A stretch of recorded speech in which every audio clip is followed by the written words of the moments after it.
Good morning. I'm Ken Leon-Guerrero, and today we're on My Point of View, and we're going to be talking about one of the longest running cons on Guam. It's called the long con for a reason.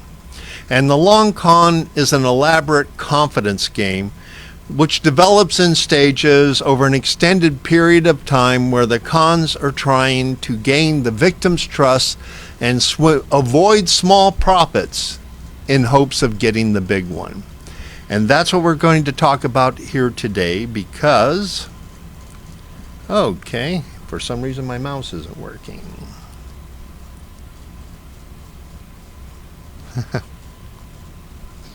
Okay, technology being what it is, let's see where we are here.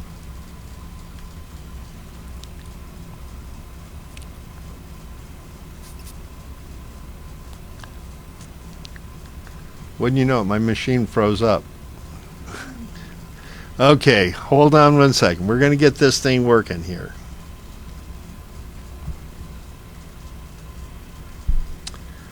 The wonders of technology, I tell you. All right. How come we are frozen?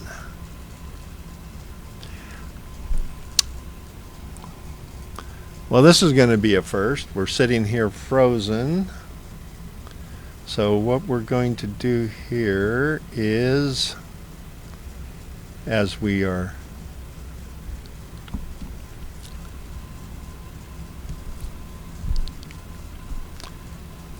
well, we can't have a show. I apologize, ladies and gentlemen. We can't have a show without having the information available to the show. So what we're going to do here is just take a second and I'm going to reboot. Let's see. Any suggestions here? Okay.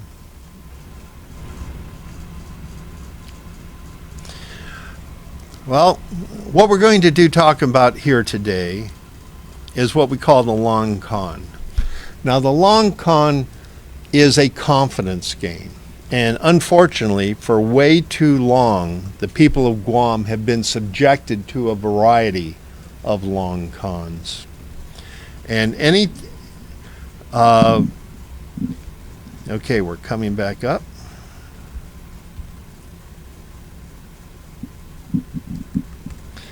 The problem with trying to do two things at once.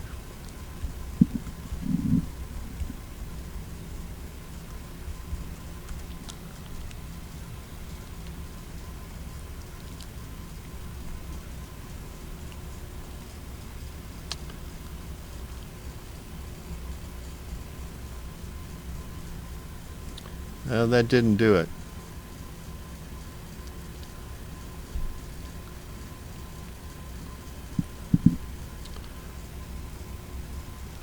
Oh, wait a minute, let's try this.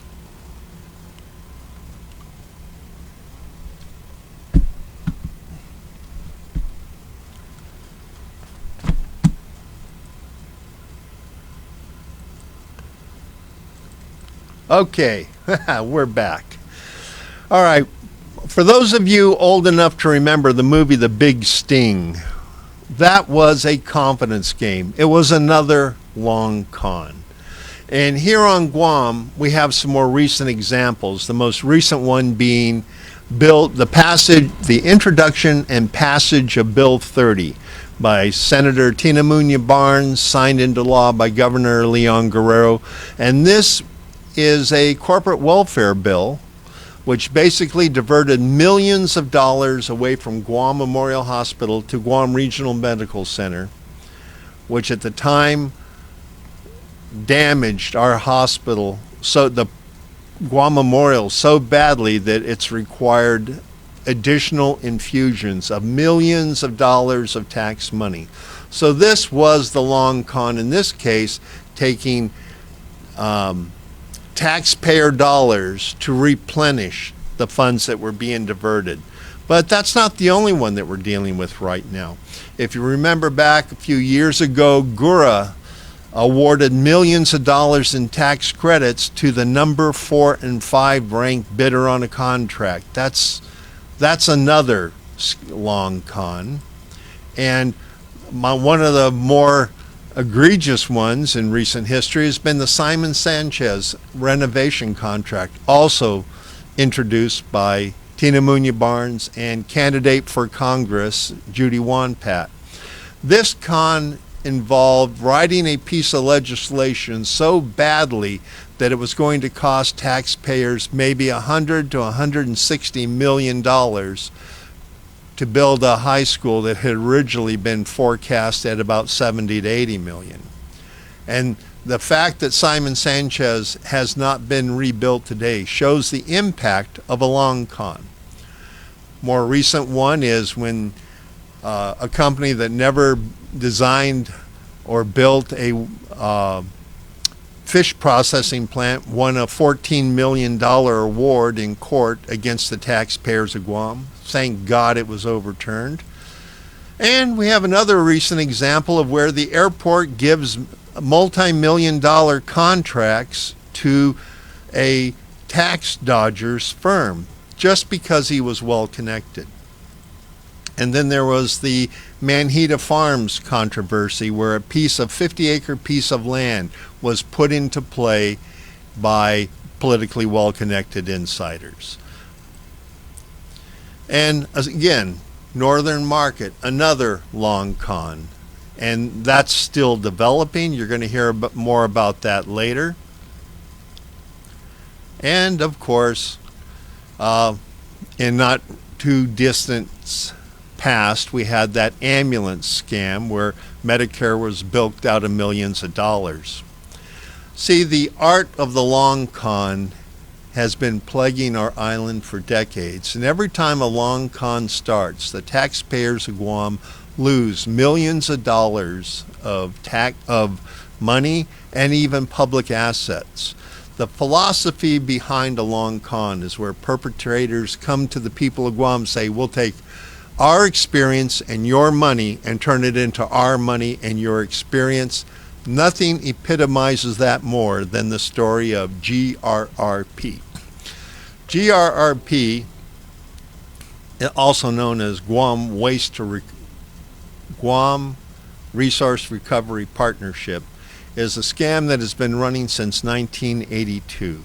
And I thought it was dead until we had Senators Tony Atta, now running for the Republican candidate for lieutenant governor, and Senator Chris Duenas hitting the media with a full court press, trumpeting the need to put waste energy on our island and how they were going to implore the governor to sign the contract that's already there. Can we go ahead and run clip one?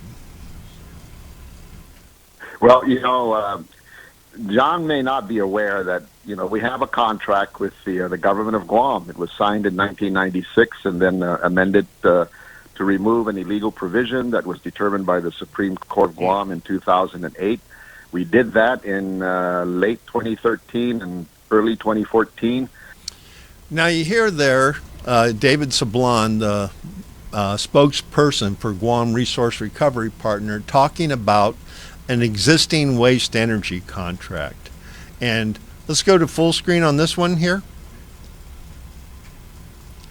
I did a FOIA with Guam Economic Development Authority requesting any and all documentation on this waste energy project and any correspondence with Guam Resource Recovery Partners. And I received 2,205 pages. So I have all the documentation that exists on this, and I can tell you after reviewing that there is no waste energy contract. Back to me.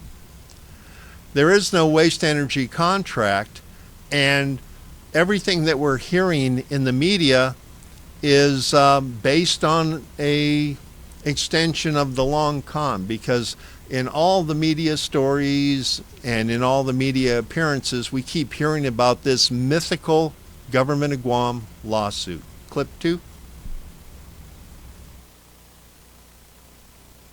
Related to the lawsuit that we have in the court for bad faith. For all these years, we haven't been able to get the government to cooperate with us to get this project moving, even though we all signed a contract back in 1996. So here we hear a talk about this lawsuit, but what we don't hear is the fact that the lawsuit was thrown out of court in 2021. So again, what we're hearing in the media is a whole lot different than what we are seeing in the paperwork that goes along with this contract right here. Because we hear a lot of reasons why we should have waste energy. And one of the biggest reasons we hear is tipping fees. Let's hear clip 3. And then that revenue would be offsetting the tipping fee so that you and I pay a much, much less cost per ton when we send, our trash to get burned, and then only ash is delivered at the Lejon landfill, which saves us from using a lot of land for. There was another city that bought that song. It's called Harrisburg, the capital of the state of Pennsylvania.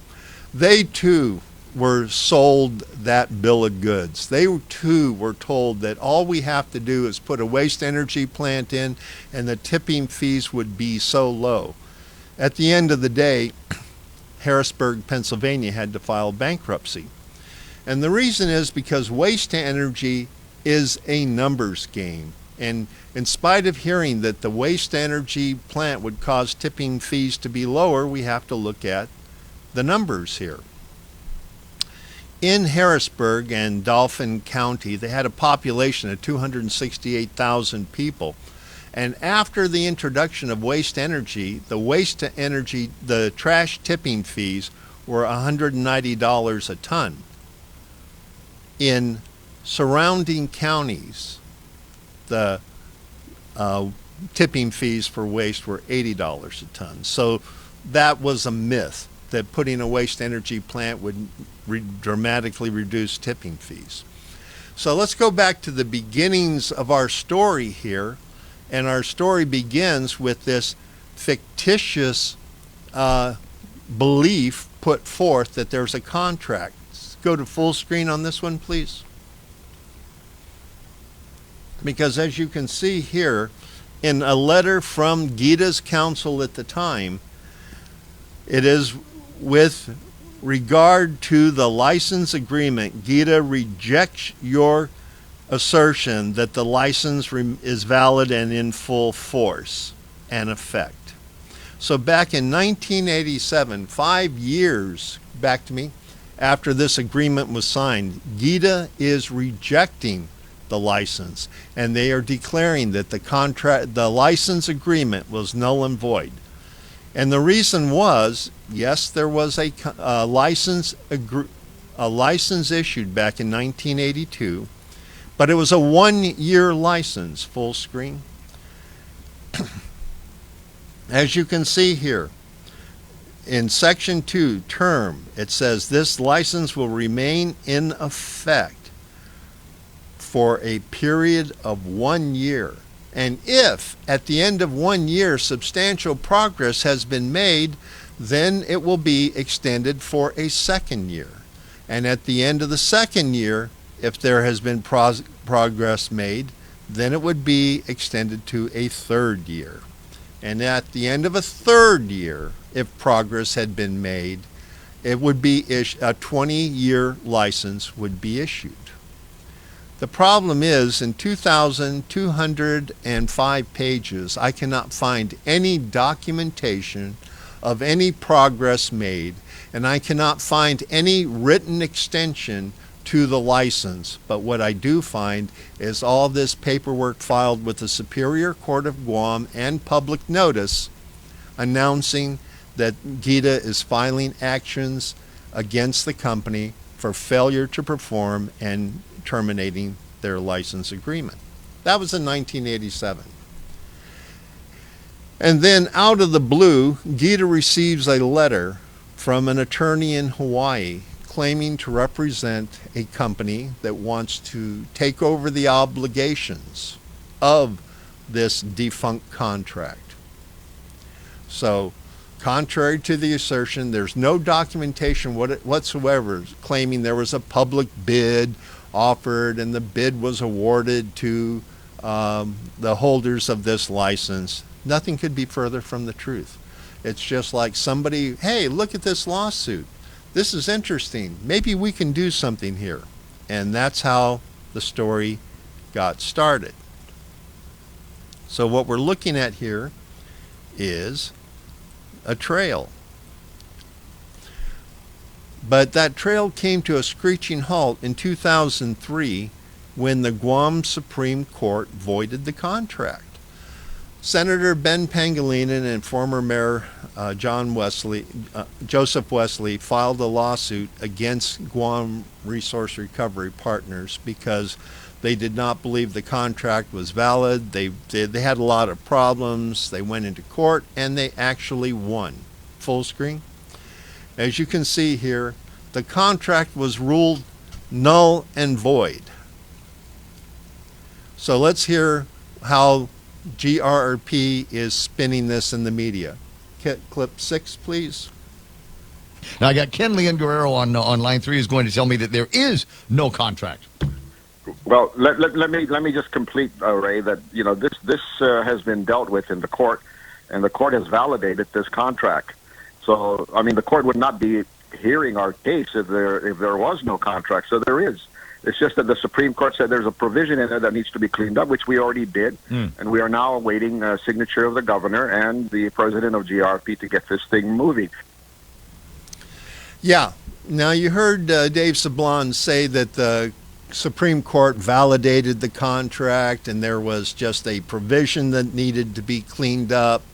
Well, that's a lot different than what we see in the paperwork, which says the agreement and all of its provisions are ruled null and void.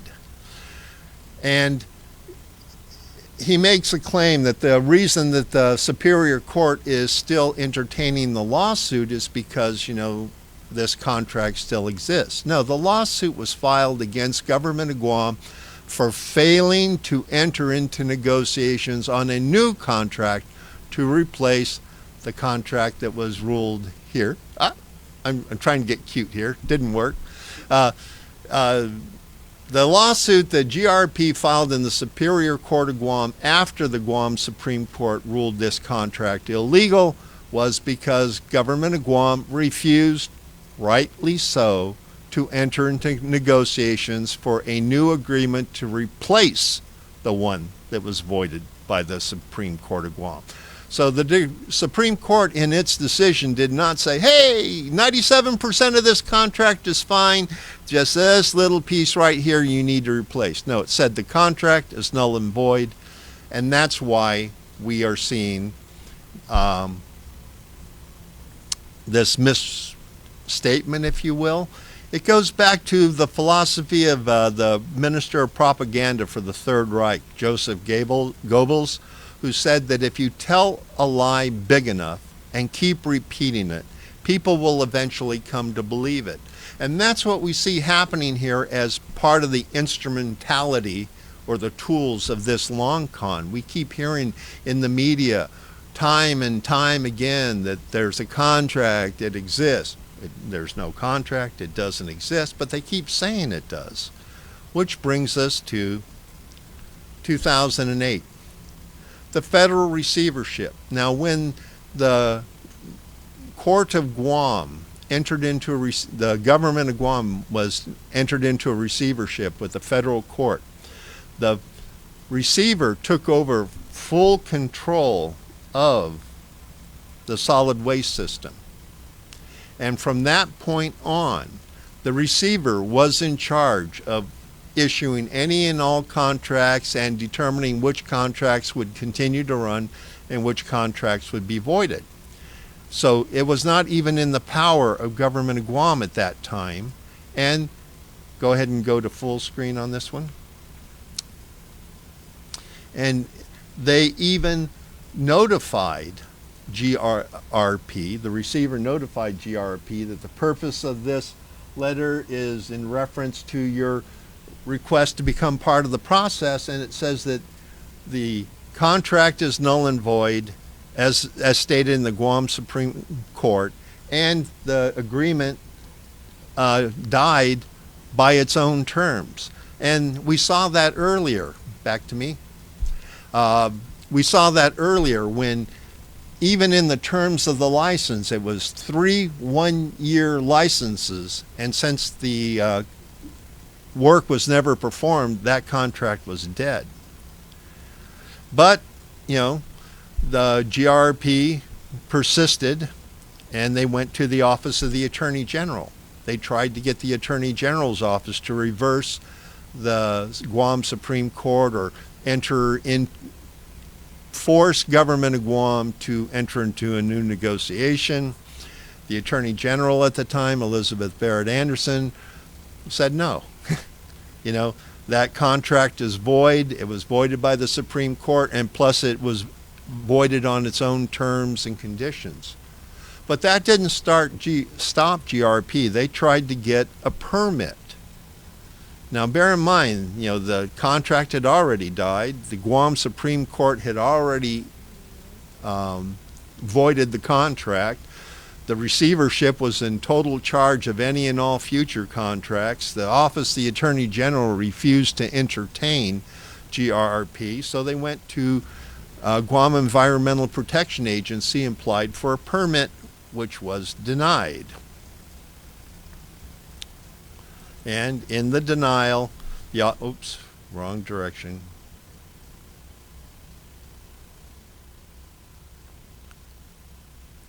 Well, the permit was denied, which took us to Bill 43332. Senator Tina Munion Barnes, in an effort to assist Guam Resource Recovery Partners in their project, full screen, so that we can give Senator Barnes all the credit she deserves. She introduced a piece of legislation into the 32nd Guam legislature that would move the waste energy project forward in spite of the receiver control. But we had over 2,000, nearly 2,500 signatures from residents all around the country urging the senators to vote no on Bill 43332.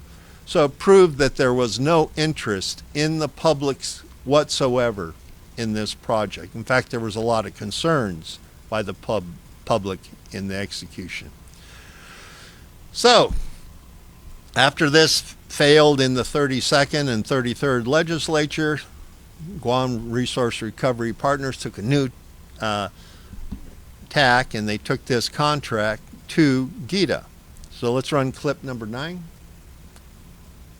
Now, the other thing that John needs to understand is that there is a no incineration law, and we then amended the contract in 2014 going into 2015, and by July of 2015, we signed a settlement agreement. The government, represented by the Governor Eddie Calvo at the time, and Wagdy Gurgis, the president of GRP, signed a settlement agreement that we cleaned up this thing that was illegal in the 1996 contract. We are now ready to sign the amended contract, and that's where we are. So the invalidation by the Supreme Court of the contract, the operating contract, then puts it back to the license, which is still active.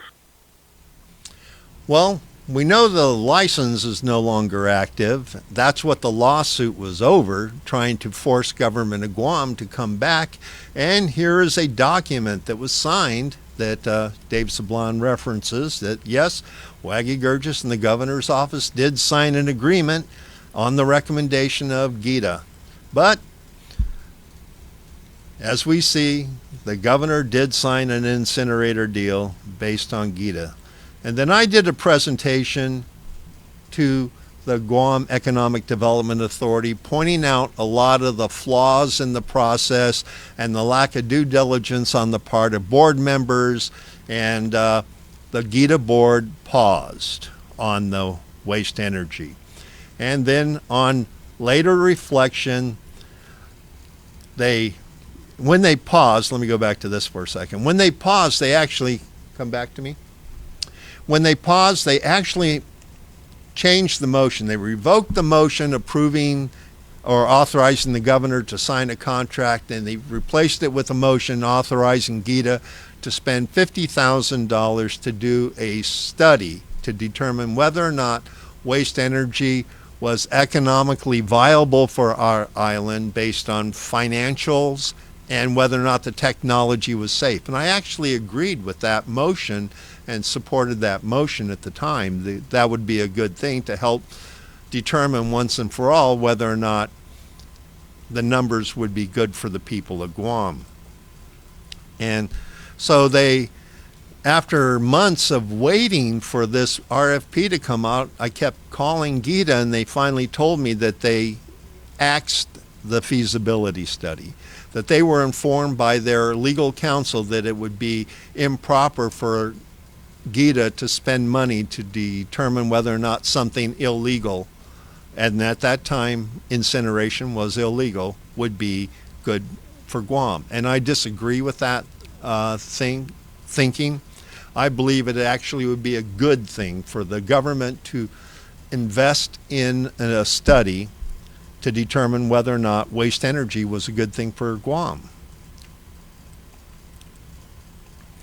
So, one of the things that I had hoped was, in order to move forward, that we would actually do that study and engage the services of a subject matter expert with a minimum of 5 years experience designing, building, or operating waste energy plants, and report back to Solid Waste Authority, GITA, whether or not it was a good thing for the people of Guam.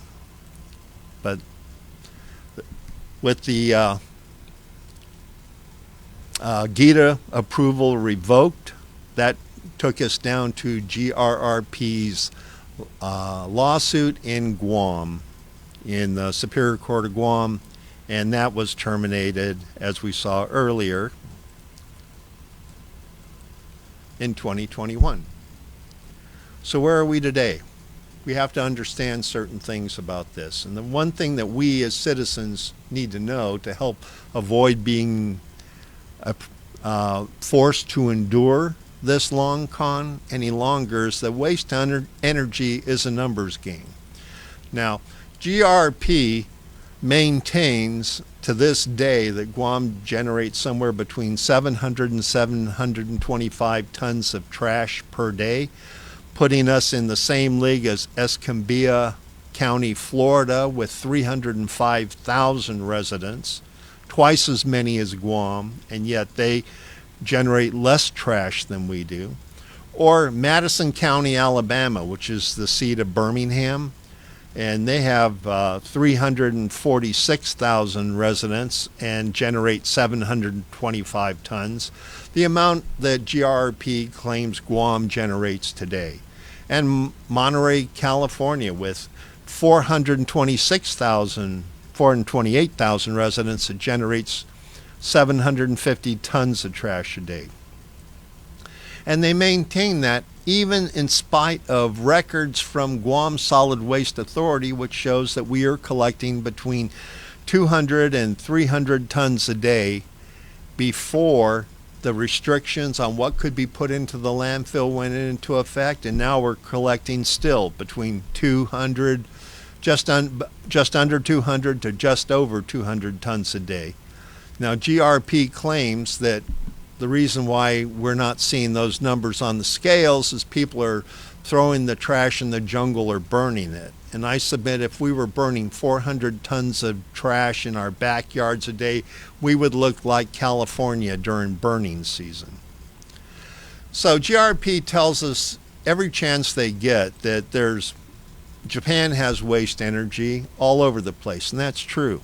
Every place Japan has a waste energy plant, it's in a market of 2.5 million plus residents. We don't have 2.5 million plus residents here on Guam. There is one place that looked at waste energy recently, about the same time we were looking at it here on Guam. That was Cuyahoga County. I knew I was going to slaughter that. Cleveland, Ohio. In 2012, at the time that GRP was trying to get a permit from GIPA, Cuyahoga County, Cleveland, Ohio, was looking at a waste energy plant. Now, the difference between Guam and Cuyahoga County, I'm just say Cleveland, is they have a population of nearly 1.4 million. We have a population of 153,000. They generate almost 4,000 tons of municipal solid waste a day. We generate somewhere north of 300 tons on a good day. And that was when we had tourism hitting on all four cylinders. So what Cleveland did and what we should do is we shouldn't spend 1.7 million, but they took 3 years spending $1.7 million evaluating 50 proposals from 25 different companies. And at the end of that 3-year process, they determined that waste energy for Cleveland, Ohio, and surrounding area was unaffordable. Well, that brings us back to other stories that we will hear from GRRP in the media. Well, Honolulu has a waste energy plant, and Honolulu does have a waste energy plant. They also have about 1.5 million people living on that waste energy plant.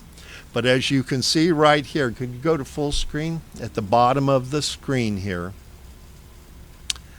from 2013 to 2016, the city paid out $6.2 million because as packaging changed, even though tourism was rising, but manufacturers were learning how to package differently, so they were reducing the waste stream because companies don't like shipping anything that they can't make money on, and packaging is something that companies didn't make money on.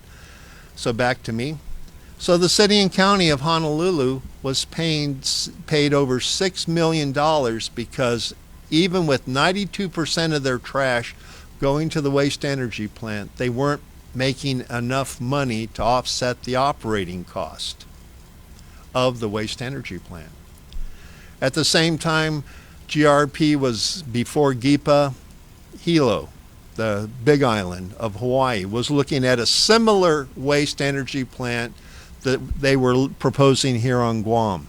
And the reason this is significant is because at the time we had a population of 150, they had a population of 180, so they had more people, a bigger tourism industry than we had, and they had the highest energy cost in the entire nation there on the Big Island. And they couldn't make it work. And that just wasn't there. We have a realization that among the CCU, if we are going to look at waste energy as a possibility here on Guam, we need to get away from the long con. We need to get away and start with a clean slate, which means that we have to approach this, and this is where I hope that the CCU or GITA or solid waste will fund a study. Because if they fund a study, then we will be able to satisfy the politicians and the people of Guam once and for all whether or not this is safe or not. But we have to look at the alternatives. One of the alternatives is the solar farm. Right now, there's a solar farm in the final stages of opening up in northern Guam, in the Marbo area, as we all know. Now, this solar farm costs taxpayers nothing. This waste energy plant is going to cost taxpayers somewhere between $180 and $220 million, depending on which way they go. The solar energy plant is going to generate somewhere north of 25 megawatts. The waste energy plant on a good day might generate 4 to 8 megawatts. So there's huge differences. And the solar energy plant isn't going to put pollutants into our waste stream, our water, and our air like the waste energy plant will, unless we spend very heavily on the kind of air cleaning technologies that drove the Honolulu waste energy plant to the point where they are not making any money whatsoever. Could we go to clip 10, please? until there is an operating agreement that is negotiated, that is ready to move the project forward. And that's where we are now with the amended version that was ready to be signed when the settlement was signed. Settlement agreement was signed by the governor and Mr. Gerges on behalf of GRRP. All right, 30-second response, final response from Ken Leon-Guerrero. Well, he got 5 points there, so I'll just take 1 point. The license for waste to energy was invalidated due to non-performance and non-payment back in 1987. Not true. Not true, he says. Okay. Like I said, I don't want to get into a debate. Lots and lots of other stuff I got to talk about here this morning. And so that brings us to the Sting 2. The con is on again. Let's go to full screen so everybody can get that. Here we are at the Sting 2. The con is on again. Now we have, back to me. Now we have prominent politicians on the Republican gubernatorial team getting ready to parade to Adelup and demand that Governor Leon-Guerrero sign that contract that supposedly is sitting there in a drawer somewhere in Adelup. We have Tony Atta, who during the last days of the Calvo administration, along with Chris Duenas during his last days of the Calvo administration, were the point people trying to get this GRRP contract through. And the reason they want this contract to go through is there's a lot of money involved. We're talking about 180 million taxpayer dollars. And that is too much money to put at risk. Now, Dave Sablon did a presentation before the Mayor's Council of Guam, and the Mayor's Council of Guam let him do his presentation, so I petitioned for equal time. And I was informed by the Mayor's Council of Guam that they did not want to listen to my presentation, which raises a lot of questions about fairness, discrimination, and who is pulling the strings behind the Sting Part 2. Because I find it interesting that the Mayor's Council will now support a waste energy, but they won't let the public come forward and present information that, as we have seen today, is routinely glossed over or omitted in any presentation given to the community by the supporters of Guam Resource Recovery Partners. That's why we as citizens need to be vigilant, because as I said in the very beginning, those who do not remember the past are doomed to repeat it.